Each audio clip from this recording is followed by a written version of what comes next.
जय हिंद साथियों, सूरवीरों की धरती से आप सभी को मेरा सैल्यूट। आज हम वीडियो में जानेंगे एनडीए के बारे में संपूर्ण जानकारी कि एनडीए क्या होता है, एनडीए के लिए हमें कितनी क्वालिफिकेशन चाहिए, एनडीए में जाने के लिए हमें कौन सा सब्जेक्ट मेन होता है, एनडीए की तैयारी कैसे करें, एनडीए की एज क्या होती है एनडीए में भाग लेने के लिए। एनडीए सबसे पहले तो आपको ये पता होना चाहिए, देखो पीछे दिख रहा है एनडीए क्या है, सबसे बड़ी चीज। अब देखो ये बिल्डिंग दिख रही है, ये एनडीए की ही बिल्डिंग है अपनी। एनडीए होती है national defence academy. National defence academy राष्ट्रीय रक्षा अकादमी, जो इंडियन नेवी, इंडियन एयरफोर्स और इंडियन आर्मी के ऑफिसर्स, जो प्रतिष्ठित ऑफिसर जो तैयार करती है, वो एनडीए है, नेशनल डिफेंस एकेडमी। यहां पे इस बिल्डिंग में जो पुणे खड़कवासला में स्थित है, यहां पे आर्मी, नेवी, एयरफोर्स तीनों आर्म्ड फोर्सेज के ऑफिसर्स तैयार किए जाते हैं। आज अपन एनडीए के बारे में पूरी संपूर्ण जानकारी इस वीडियो में करेंगे, तो मेरे साथ डटे रहिए वीडियो में। और मैं गारंटी के साथ बोलता हूं, अगर आपने ये वीडियो पूरा बिना क्विट करे देख लिया तो एनडीए के बारे में आपको कोई भी अलग से प्रश्न नहीं बचेगा, कोई भी क्वेश्चन नहीं बचेगा कि एनडीए क्या होता है। और जो एनडीए के बारे में आपने सोचा होगा, एनडीए की जो आपने कभी भी किसी से सुना होगा, या कभी आपने एक आर्मी अफसर की ड्रेस देखी होगी, नेवी अफसर की ड्रेस देखी होगी, एयरफोर्स अफसर की ड्रेस देखी होगी, उस ड्रेस को देख के जो आपके अंदर मोटिवेशन आया है, उस मोटिवेशन को मैं आज कंटिन्यू करूंगा और आपको बताऊंगा कि आप एनडीए का रास्ता कैसे तय कर सकते हैं और एनडीए कैसे हासिल कर सकते हैं। तो देखो एनडीए क्या होता है, एनडीए के लिए अपने को क्या क्या क्वालिफिकेशन चाहिए, क्या इसकी एज लिमिट होती है, एग्जाम पैटर्न कैसे आता है, सिलेबस कैसे होता है, सिलेक्शन प्रोसेस, इसका मेडिकल क्राइटेरिया क्या होता है, ये पूरी जानकारी आज हम इस वीडियो के माध्यम से देखेंगे। अपन सबसे पहले बात करेंगे इसकी क्वालिफिकेशन के बारे में। तो चलो सबसे पहले हम देखते हैं इसकी एलिजिबिलिटी के बारे में।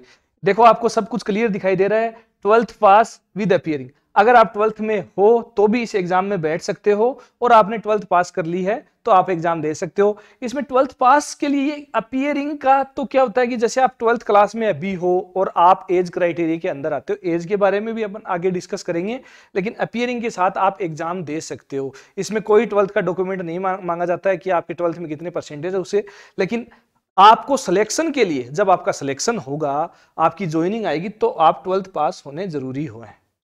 कोई भी स्ट्रीम वाला ये एग्जाम दे सकता है, किसी भी स्ट्रीम वाला ये एग्जाम दे सकता है, चाहे वो पीसीएम का हो, चाहे वो पीसीबी का हो, चाहे वो आर्ट्स स्ट्रीम से हो, चाहे वो कॉमर्स बैकग्राउंड से हो, कोई भी। लेकिन प्रोबेबिलिटी सबसे ज्यादा रहती है पीसीएम वाले की। पीसीएम वाला ही इस एग्जाम को फाइट कर पाता है। इसका रीजन भी मैं आपको आगे जब अपन सिलेबस देखेंगे उसमें आपको पता चल जाएगा कि उसकी प्रोबेबिलिटी सबसे ज्यादा क्यों होती है। तो चलो अपन आगे चलते हैं इसके बारे में। एज से रिलेटेड बहुत सारी क्यूरीज होती है कि सर एनडीए के एग्जाम कितनी एज तक दे सकते हैं, कितनी एज से अपन स्टार्ट कर सकते हैं। इस एज से रिलेटेड आज मैं सारे कंफ्यूजन आपके दूर कर दूंगा कि एज लिमिट के लिए देखो आपको वेबसाइट पे मिलेगी 16.5 से 19.5 के बीच में आप ज्वाइन कर सकते हो एनडीए। बट ध्यान देने वाली बात है कि फॉर्म आप कब फिल कर सकते हो। देखो 16.5 ईयर से आप ज्वाइन कर सकते हो, फॉर्म आप जब 15.5 साल के हो जाते हो, 15.5 ईयर के हो जाते हो, तो आप फॉर्म अप्लाई करने लायक हो जाते हो। जब आप 15.5 साल के हो जाते हो तब आप फॉर्म अप्लाई करने लायक हो जाते हो। और अभी इसी के अकॉर्डिंग ये 3 साल का पीरियड है।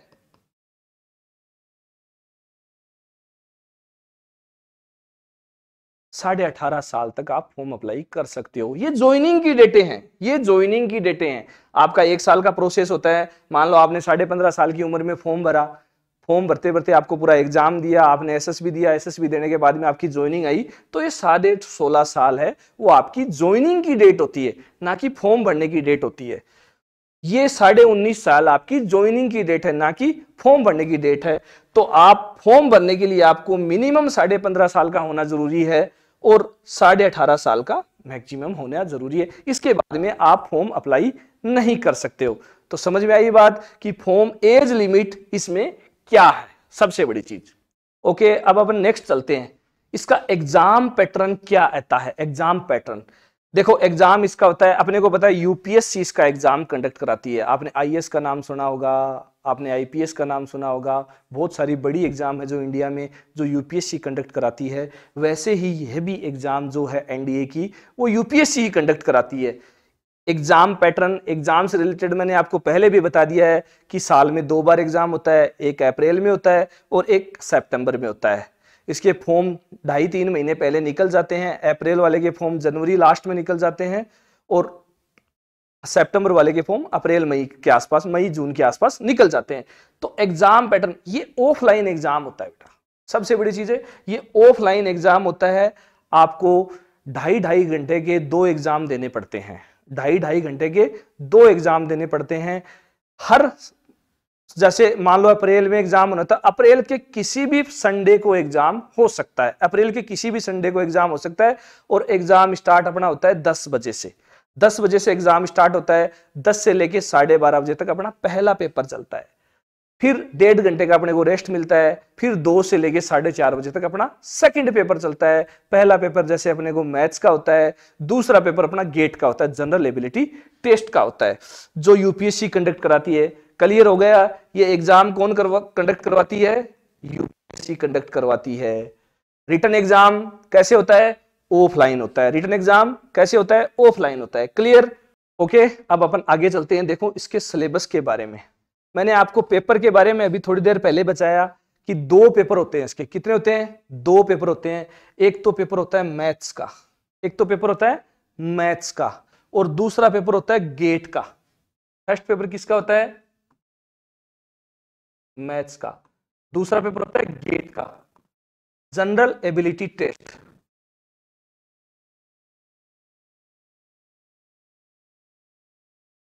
जनरल एबिलिटी टेस्ट, इसमें मैथ्स आती है पहले पेपर में, कंप्लीट मैथ आती है। पहले पेपर में क्या आती है?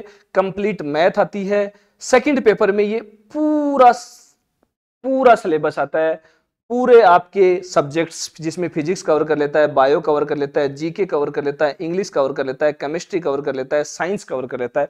ये दूसरे पेपर में अपना कवर कर लेता है।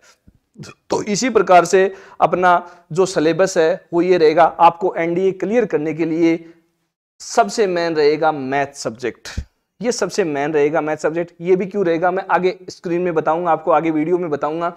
उसके बाद में दूसरा रहेगा आपको इंग्लिश मेन रहेगा। फिर ओवरऑल आपका जीके मेन रहेगा। जीके में भी कंप्लीट जीके आ जाती है, जिसमें आपको ज्योग्राफी भी पढ़नी पड़ती है, हिस्ट्री भी पढ़नी पड़ती है, पॉलिटिकल साइंस पढ़नी पड़ती है। अपने को दूसरी चीज जीके से रिलेटेड और भी, जैसे यूनिवर्सल जीके आ गया, हिस्ट्री आ गई, ये सारा जीके ओवरऑल अपने को पढ़ना पड़ता है जीके में। तो इसके भी अलग अलग सब्जेक्ट से अपने को सारी चीजें अपने को पढ़नी पड़ती है। फिजिकल ज्योग्राफी भी अपने को पढ़नी पड़ती है। अब देखते हैं ध्यान से अपन कि सिलेबस में मैथ्स का क्या रोल रहता है, और जो सब्जेक्ट है इंग्लिश है, फिजिक्स है, साइंस है, जीके है, उनका क्या रोल रहता है। देखो आपको सामने स्क्रीन में साफ साफ दिखाई दे रहा है कि किस सब्जेक्ट का हैवी रोल है और कौन सा सब्जेक्ट अपन बहुत अच्छी तरह पढ़ें तो एनडीए में अपना मेन सहायक सब्जेक्ट रह सकता है। तो देखो सबसे बड़ी चीज, जो पहला पेपर आता है मैथ्स का, 300 मार्क्स का आता है, 120 क्वेश्चन आते हैं और अपने को 2.5 घंटे मिलते हैं इसके लिए।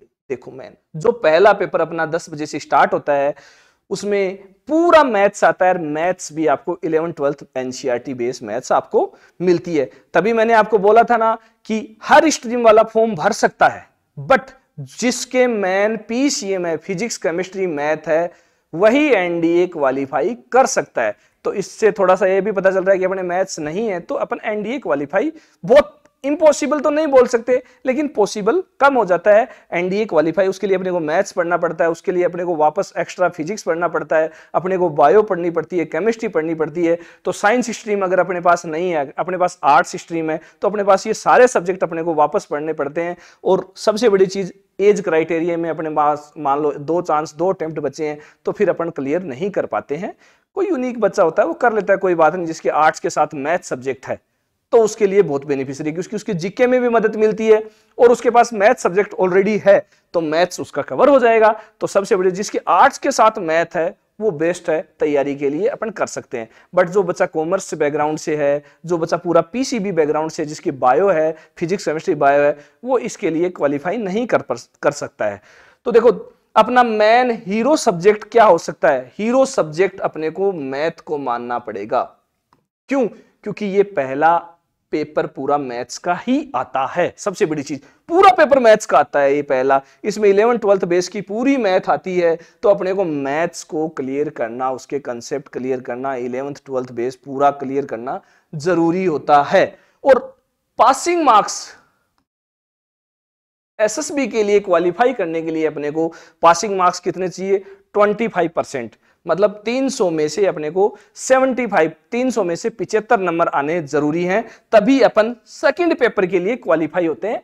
पेपर तो अपना उसी दिन लग जाता है सेकंड पेपर, लेकिन सेकंड पेपर के लिए क्वालिफाई, सेकंड पेपर चेक तभी होता है जब अपन मैथ्स में 25% लेके आए हैं। अब देखो मैन दूसरा फिर रहेगा, दूसरा पेपर रहेगा वो पूरा 600 मार्क्स का रहेगा, पूरा 600 मार्क्स का रहेगा। उसमें से अपने को 200 नंबर इंग्लिश कवर कर देता है, 200 नंबर। तो ये भी एक सेकंड हीरो सब्जेक्ट मान सकते हैं अपन, सेकंड मेन सब्जेक्ट जो अपन मान सकते हैं। तो इंग्लिश कवर करेगी। फिर आती है जीके। जीके भी अपन मेन मान लेते हैं, क्योंकि जीके भी 200 मार्क्स का है, 200 नंबर का है। तो 200 नंबर का जीके है, तो इस जीके में अपने को सबसे ज्यादा मेन हैवी जो सब्जेक्ट मिलता है वो ज्योग्राफी का पार्ट मिलता है। कम से कम अपने को ये मान लो 50 मार्क्स की ज्योग्राफी मिल जाती है। तो ज्योग्राफी, हिस्ट्री, पॉलिटिकल साइंस और भी यूनिवर्सल जीके है, जो अपना करंट जीके है, जो अभी 3-4 महीने का करंट जीके है वो कवर करते हैं। तो जीके अपने को कवर करना जरूरी है। तो एनडीए क्वालिफाई करने के लिए ये सिलेबस अपने सामने रहते हैं। मैथ्स है, इंग्लिश है, फिजिक्स है, साइंस है, जीके है, उसके बावजूद अपन एनडीए को कवर कर सकते हैं। ये जो आपको दिख रही हैं ये अपनी बुक्स हैं, खुद की बुक्स हैं, अपनी एकेडमी की बुक्स हैं। एनडीए की इंग्लिश की बुक्स है, एनडीए की मैथमेटिक्स की बुक है, एनडीए की जनरल साइंस है, एनडीए की जीके की बुक्स है। ये अपने को 18 साल तक जो अपने पास गेट के जो पेपर आए हैं वो अपन अवेलेबल कराते हैं। एनडीए के जो 18 साल की अपने पास मैथ्स के अब तक के जो एनडीए के पेपर आए हैं वो अपन अवेलेबल कराते हैं। ये पूरा स्टडी मटेरियल अपनी खुद की एकेडमी का है। तो आगे अपन देखते हैं कि इसका सिलेक्शन प्रोसेस कैसे होता है। अभी अपने पीछे भी डिस्कस किया है कि पहले अपना रिटन एग्जाम लगता है। क्या लगता है? रिटन एग्जाम लगता है, जो क्या होता है? ऑफलाइन होता है। कितने नंबर का आता है? 300 प्लस 600, यानी टोटल कितना का होगा? 900 मार्क्स का। समझ में आई बात? अपन ने पूरा क्लियर समझ लिया है, अभी किसी की कोई डाउट नहीं बचेगा। रिटन एग्जाम से रिलेटेड मैंने पूरा क्लियर बता दिया आपको कि पहले होता है रिटन एग्जाम। अब इस रिटन एग्जाम में पास होने के बाद में मैंने बताया 25% मिनिमम चाहिए। तो अपन मैथ्स के एग्जाम में भी 25% चाहिए, और जो गेट का पेपर है उसमें भी हर सब्जेक्ट में अपने को मान लो 25% चाहिए, वरना 25% तो मिनिमम पास के लिए चाहिए। तो अप्रोक्सीमेट अपने को मान लो एसएसबी के लिए क्वालिफाई करने के लिए, एसएसबी के लिए क्वालिफाई करने के लिए एसएसबी होता है इंटरव्यू। एक एसएसबी सर्विस सिलेक्शन बोर्ड, एक बोर्ड बैठता है जो अपने को एनडीए में ऑफिसर्स नियुक्त करने के लिए अपना रिकमेंडेशन करता है। वहां सर्विस सिलेक्शन बोर्ड कहीं भी हो सकता है, भोपाल हो सकता है, अलग अलग जगह पे होता है, अपने को अलग अलग जगह तक बुलाया जाता है। तो ये इंटरव्यू मान लो, अपन बेसिक बातें बोलते हैं, इंटरव्यू होता है एनडीए का जो पूरे 5 दिन से लेके 7 दिन तक चलता है। वो इंटरव्यू अपने को फेस करना पड़ा है। इसको क्वालिफाई करने के लिए अपने 900 मार्क्स से 350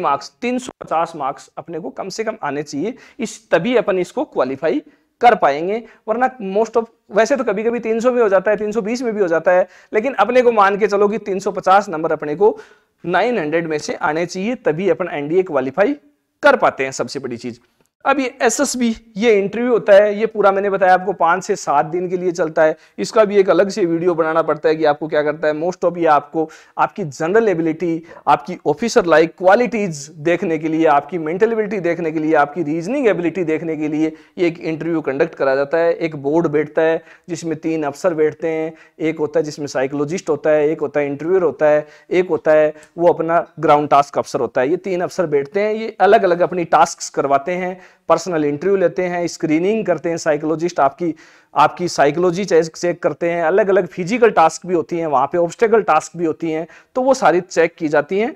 तो यही पूरे प्रोसेस को ही एसएसबी बोलते हैं अपन, टोटल प्रोसेस को ही क्या बोलते हैं, एसएसबी बोलते हैं। इसके बाद में एसएसबी क्लियर होने के बाद में, एसएसबी रिकमेंडेड होने के बाद में आपका मेडिकल होता है। मेडिकल में बहुत सारी चीजें, आपको मेडिकली फिट होना जरूरी है, बहुत सारी चीजें चेक की जाती हैं। आप पूरी बॉडी आपकी पूरी चेक की जाती है मेडिकल क्राइटेरिया के अंदर। आपका आई टेस्ट होता है, आपका आई विजन चेक किया जाता है, आपका कलर विजन चेक किया जाता है, आपका ईएनटी का पूरा चेक किया जाता है। इसमें ईयर, नोज, थ्रोट तीनों चीजें चेक की जाती हैं। आपके कोई एल्बो एंगल की दिक्कत नहीं है, आपके नोक की दिक्कत नहीं है, आपके फ्लैट फुट नहीं है, आपके कलर विजन नहीं है, आपके वेरिकोज वेन नहीं है। ये सारी बहुत सारी चीजें चेक की जाती है। पूरा क्राइटेरिया है एनडीए का, जिसमें आर्मी, नेवी, एयरफोर्स के अलग अलग क्राइटेरिया हैं। आर्मी का इस आधार पे होता है, नेवी का इस आधार पे होता है, एयरफोर्स का, तो पूरा मिलके एक क्राइटेरिया होता है मेडिकल का।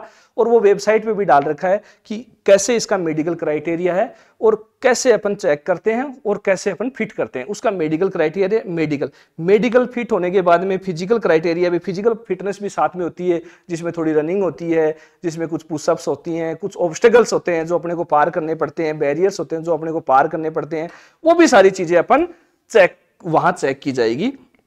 उसके सारे प्रोसेस के बाद में टोटल होने के बाद में भी एक लास्ट पड़ाव बच जाता है, जिसको अपन बोलते हैं all India merit list. Suppose करो अपने को 400 वैकेंसी है अपने पास, और दूसरी चीज अपने ने 500 बच्चे रिकमेंडेड कर दिए, तो 500 बच्चों में से लेने तो 400 ही है, सबसे बड़ी चीज। तो ऑल इंडिया मेरिट लिस्ट 400 बच्चों की आएगी, और जो अलग से जो 100 बच्चे बच गए वो वेटिंग में है। 400 बच्चों में मान लो 2 बच्चे नहीं पहुंच पाए, तो उन 100 बच्चों में से 2 बच्चों को लिया जाता है। बस यही इसका पूरा प्रोसेस है। अब बात आती है एनडीए में मेल जाते थे पहले एनडीए में मेल जाते थे, सिर्फ बॉयज कैंडिडेट के लिए एनडीए था। लेकिन अब पिछले 2 साल से एनडीए में गर्ल्स के लिए भी अपॉर्चुनिटी खुल गई है। सबसे बड़ी चीज, अगर 400 वैकेंसी हैं तो उसमें से 36 से 50 वैकेंसी गर्ल्स के लिए हैं। ये बहुत बड़ी अपॉर्चुनिटी है गर्ल्स के लिए। 36 से लेके 50 वैकेंसी गर्ल्स के लिए है। तो एनडीए में अब एनडीए कौन ज्वाइन कर सकता है? एनडीए में गर्ल्स भी ज्वाइन जा सकती है और बॉयज भी ज्वाइन कर सकते हैं। सबसे बड़ी चीज, मेरे हिसाब से मैंने आपको एनडीए के बारे में पूरा प्रोसेस बता दिया है। एनडीए है कहां? खड़कवासला, पुणे, जहां क्या होता है 3 साल के लिए ट्रेनिंग की जाती है। 3 साल कैडेट्स की ट्रेनिंग की जाती है। वहां पे आपको सिर्फ कैडेट्स बोला जाता है। 3 साल के लिए जब आप ट्रेनिंग करते हो, वहां 3 साल ट्रेनिंग करने के बाद में आपको 1 साल के लिए, जैसे आपको आर्मी में आपका सिलेक्शन हुआ है तो आर्मी में होता आपको आईएमएफ जाना पड़ता है, एयरफोर्स में हुआ तो एयरफोर्स एकेडमी जाना पड़ता है, और नेवी में हुआ तो एनए जाना पड़ता है, इंडियन नेवल एकेडमी जाना पड़ता है। वहां अलग अलग, आप स्टार्टिंग में आर्मी में जाते हो तो आर्मी में आप लेफ्टिनेंट के पद पे जाते हो, एयरफोर्स में जाते हो तो आप फ्लाइंग अफसर के पद पे जाते हो, नेवी में जाते हो तो आप सब लेफ्टिनेंट के पद पे जाते हो। लेकिन जो 3 साल का पीरियड है, उसके बाद में भी 1 साल आपको प्रोफेशनल ट्रेनिंग करनी पड़ती है। प्रोफेशनल ट्रेनिंग का मतलब, जैसे आपका आर्मी में हो गया तो आर्मी की आपको 1 साल की पूरी प्रोफेशनल ट्रेनिंग करनी पड़ती है, और उस ट्रेनिंग के दरमियान आपको जेंटलमैन कैडेट्स बोला जाता है। ये पूरा प्रोसेस है। जहां आप 3 साल एनडीए में जाते हो, वहां एनडीए में पूरा खर्चा सरकार वहन करती है। कुछ पैसे आपको देने पड़ते हैं, 60 से लेकर 70,000 रुपए, वो पूरा 3 साल का खर्चा पूरा सरकार वहन करती है। उस दरमियान आपको कोई सैलरी भी नहीं मिलती है। उसके बाद में जैसे आपका सिलेक्शन हो गया, इंडियन नेवी में चले गए, इंडियन आर्मी में चले गए, इंडियन एयरफोर्स में चले गए, उससे आपकी सैलरी पैकेज स्टार्ट हो जाते हैं, जो अलग अलग हैं हर जगह। सैलरी की सब लेफ्टिनेंट की कितनी है, लेफ्टिनेंट की कितनी है, पे स्केल है, उसके आधार पे आपको सैलरी।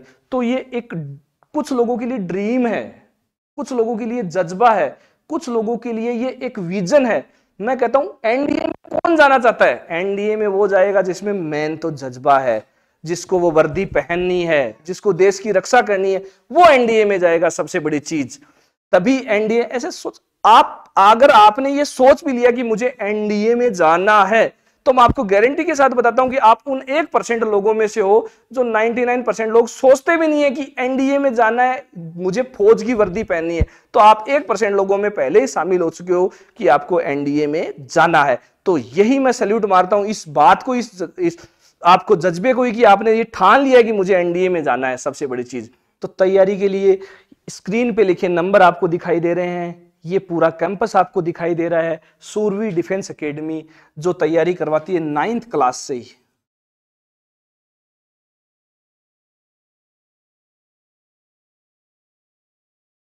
नाइन्थ क्लास से ही अपन एनडीए की तैयारी कराना स्टार्ट कर देते हैं।